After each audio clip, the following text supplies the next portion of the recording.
Selamat sore saudaraku. Kita kembali dalam acara Renja atau Renungan Senja dari CBM 7 TV dengan saya Pendeta Deborah Dumasi Anipar.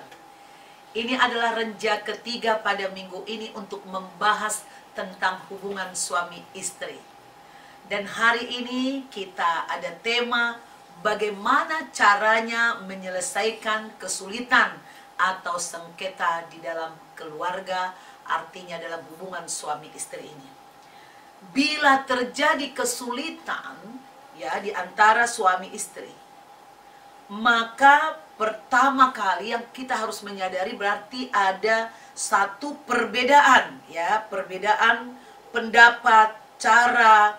Nah, oleh karena itu saudaraku, kita harus mau melihat di mana ya letak kesulitannya, di mana perbedaan kita dengan pasangan kita. Nah, kita harus betul-betul mau menyelesaikannya secara adil. Saudaraku, kalau kita mengharapkan penyelesaian supaya pihak yang lain bersabar terus sampai akhir, itu biasanya akan gagal dan itu akan cepat pudar, saudaraku. Gak bisa orang lain kita paksa bersabar sampai akhir karena tidak adil, dan biasanya masalah itu akan terus meletus.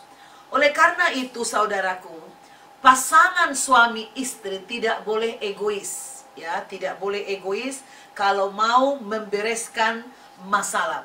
Kita harus membuat suatu perundingan ya. Orang tua jangan, keluarga yang lain jangan mencampuri. Perundingan dulu. Kalau saya dengan suami saya misalnya ada kesulitan, saya suruh dia menuliskan. Kalau dia tidak bisa bicara, tulis aja. Sesukamu tulis apa yang kira-kira kamu mau ngomong sama saya. Saya pun demikian. Saya tulis apa. Sehingga mengerti. Beda saudaraku ketika berbicara lewat tekanan suara. Nanti akhirnya saut-sautan bisa tambah akan saling melukai. Tuliskan apa yang mengganggumu dari sifat tindak tanduk pasanganmu. Nah, kira-kira seperti itu. Lalu kemudian saudaraku dikatakan di sini, maka kalau kita mau menyelesaikan secara adil, ya, suami istri harus mau mendengarkannya. Gak boleh kita membantah terus. Kita harus mendengarkan isi hati pasangan kita. Ketika dia menyampaikan dan ada pasangan yang mendengar, biasanya separuh kemarahan itu saudaraku, kelukaan itu sudah terobati, sudah terbereskan saudaraku. Tetapi jika seorang suami atau istri yang egois, dia boleh bebas menyampaikan unek-uneknya, keluh kesahnya.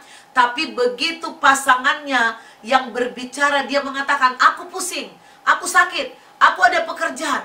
Oh, tidak bisa saudaraku, itu tidak adil.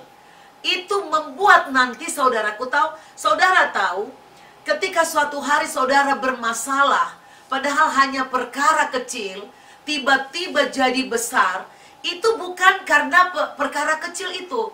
Itu biasanya sudah banyak stres, sudah banyak masalah yang menumpuk di dalam pikiran pasangan kita, sehingga ketika ada pemicu kecil, lalu keluar hal-hal yang besar. Nah, itu saudaraku, maka penting sekali seorang suami atau seorang istri ada penurutan, ketaatan, mengerti, mendengar, memperhatikan, yang memahami apa yang dikeluhkan oleh pasangan kita. Lalu saudaraku, yang sering kali dilakukan manusia, pasangan suami istri yang membuat masalah nggak selesai adalah di mana suami hanya mengatakan, ya udah maaf, nggak usah diterusin. Ini bahaya saudaraku. Di dalam keluarga pun, kakak beradik, hal-hal seperti ini tidak akan pernah membereskan. Tetapi harus ada saling mengaku dosa. Kalau kita tidak akui kesalahan kita, itu tidak menyembuhkan. Lalu ada saling mengampuni. Nah, pasangan suami istri diharapkan banyak membaca firman Tuhan. Karena ketika pasangan kita mengaku dosa, firman yang kita baca memberi kita kekuatan untuk mengampuni, sehingga kita tidak menghakimi, mengancam, bahkan menjatuhkan sampai dia frustasi. Kesalahan diri sendiri, saudaraku, tidak boleh dibiarkan berlalu secara sembarangan. Oh, udah salah, ya sudahlah, maafkan. Bagaimanapun juga, kesalahan itu harus diakui.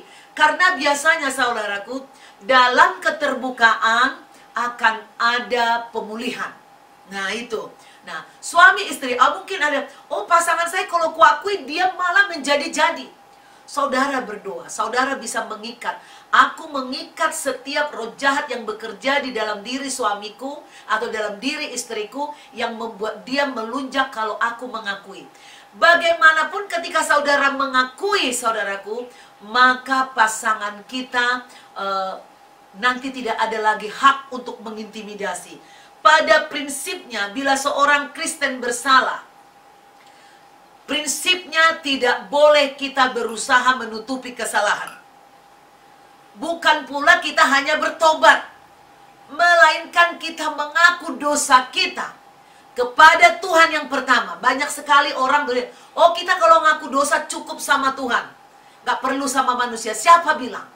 Firman Tuhan mengatakan, itu adalah salah satu upaya agar yang bersalah merendahkan diri. Itu juga ada efek jerahnya, saudaraku. Dan itu kerendahan hati, ada kemauan yang besar dari dalam diri kita untuk berhenti dari dosa itu. Dan itu juga akan mengundang dari keluarga kita untuk menolong kita sebenarnya, supaya tidak berulang-ulang melakukan kesalahan yang sama. Nah, oleh karena itu, jangan lagi saudara tutupi kesalahan supaya tidak mengulangi kesalahan itu di kemudian hari. Tetapi kita mengaku ya bersalah, semua perbuatan yang tidak benar kita akui, dan bila seorang suami atau istri sudah bersalah harus bertobat, ya harus bertobat. Dan jika bertobat, jika sudah mengakui dosa, pasangan yang lainnya wajib mengampuni, mendoakan, memberkati, bahkan mengucap syukur kepada Tuhan. Pengakuan dosa dilakukan ketika kita sendiri bersalah. Tetapi jika pasangan kita juga bersalah, kita wajib ya belajar terus memaafkan dan mengampuni.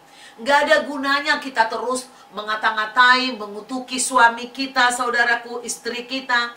Jangan menuntut terus kesalahan-kesalahannya, menghitung-hitung. Nah, bila saudara pun yang bersalah tidak mau akui kesalahanmu, bagaimanapun si pasangan yang lain ini akan terus nanti menghitung-hitung itu. Jadi saudaraku, belajarlah ibaratnya secara jantan ya, terbuka mengaku itu kepada pasanganmu dan berdoa di hadapan Tuhan, berjanji di hadapan Tuhan. Bukan mengingat-ingat, mencatat dosa pasangan kita satu persatu secara rinci. Apalagi zaman sekarang ini banyak suami-suami yang cekatan megang handphone, direkam, sengaja dipancing-pancing istrinya, direkam. Mungkin untuk didengar, mungkin juga nanti untuk disebarkan. Dia udah berniat membawa ini mungkin ke pengadilan, kita tidak tahu, saudaraku. Saudaraku, jangan membuat pembukuan dosa.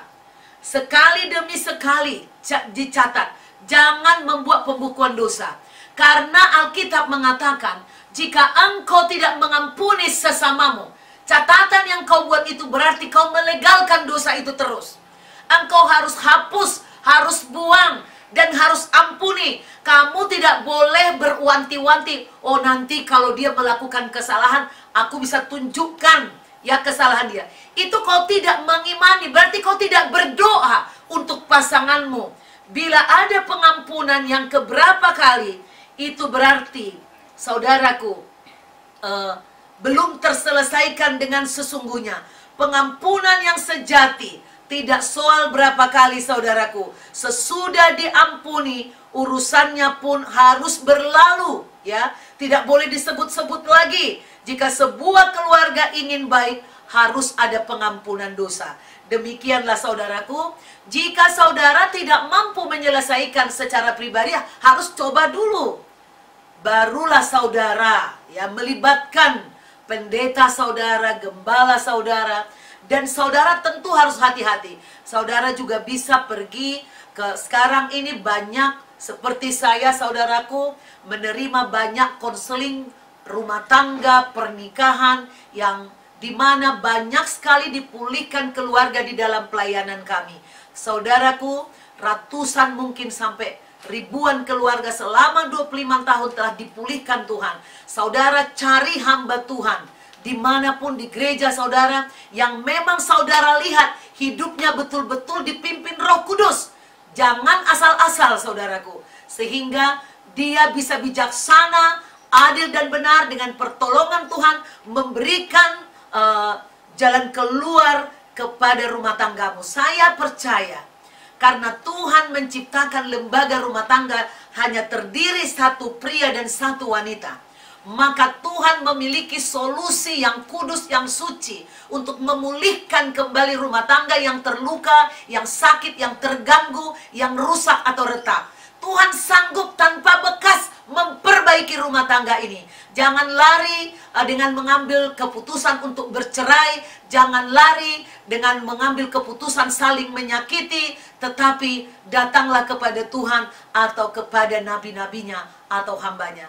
Demikian saudaraku, saya percaya ada pemulihan yang luar biasa. Saya berdoa untuk rumah tangga saudara yang saat ini menonton video ini. Saudaraku, aku berdoa Tuhan memulihkan rumah tanggamu. Tidak ada lagi yang sakit. Semua saling mengerti. Rumah tangga kalian tidak boleh egois. Maka rumah tanggamu pasti happy, full happy, bahagia selama-lamanya sampai Yesus datang. Demikianlah saudaraku, renja ketiga yang terakhir untuk minggu ini di dalam membahas hubungan suami istri. Saudaraku, jika terberkati dengan firman ini, saudara tontonlah kembali di YouTube saudara. Bagikan ini kepada orang. Banyak rumah tangga yang bermasalah, bukan karena jahat, bukan karena banyak pemicu yang besar, dari perkara-perkara kecil yang terus-menerus menimbun, tidak diselesaikan saudaraku. Itu akhirnya terjadi kerusakan dalam rumah tangga. Mari saudaraku, saudara klik di YouTube saudara, CBM TV. Ya, CBM TV, acara Renungan Senja dengan saya Pendeta Deborah Dumasi Sianipar. Saudara like, saudara share kembali kepada orang, saudara subscribe bagi yang belum, dan jangan lupa pasang lonceng bagi yang belum pasang lonceng. Komen bila diperlukan. Inilah keindahannya rumah tangga di dalam Tuhan. Sampai jumpa minggu depan, renja yang berikut. Tuhan Yesus memberkati. God bless you.